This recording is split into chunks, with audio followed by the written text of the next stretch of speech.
Independent pay review bodies are not independent. They're guided by the government. I mean, I think I can guess what you're about to tell me, but should MPs get a pay rise of 2.9%? Well, you know, when MPs are demanding that workers are taking a pay cut at the present time, MPs on salaries currently are living in a different world to the average worker at the present stage.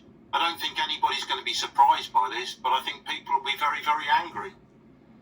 MPs are workers, just like anybody else, and they have a job for a much shorter time, usually. A much shorter period of time than people who go into something that's a proper career, you get what I mean? A teacher for 40 years, or a nurse or a doctor for 40 years, for example, or working on the railways, etc. So shouldn't they be well paid for their time in office, making massive decisions for the nation?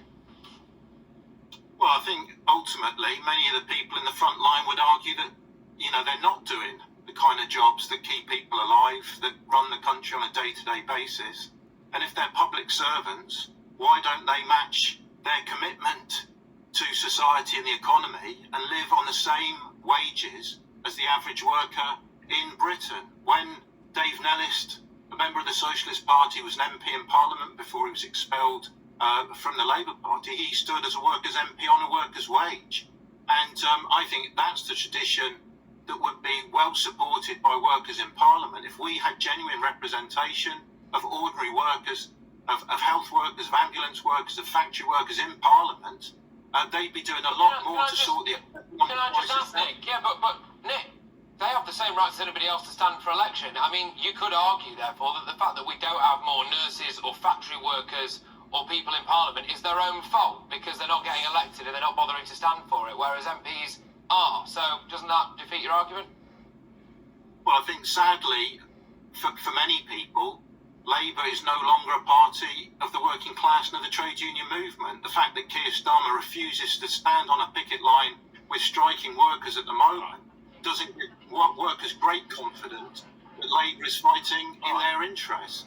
And I think, you know, many of the arguments that we would make at the present time is if workers are going to have their voice heard in Parliament, then the trade union should stand candidates who will voice the needs of working.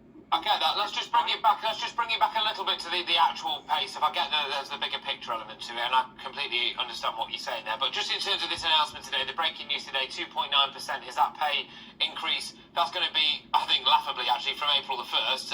But they would say, MPs would say, well, look, this is just due to the Independent Parliamentary Standards Authority. We have got no say over this, and it's a very similar body to the one that is recommending the kind of pay rises that nurses have been offered, or etc. So realistically, they're just abiding by the same rules as the nurses, aren't they? Shouldn't the nurses accept what's been offered by this independent body? Well, no, that's the point, isn't it? Nurses have made it clear, and other public sector workers have made it clear. These independent pay review bodies are not independent. They're guided by the government. They're given a tight parameter of what they're prepared to offer. If MPs want to give a lead and show that they're committed to levelling up, then, as I said, you know, they should be standing as representatives of ordinary people, as public servants, and match their commitment with the average wage that most people are on. Let's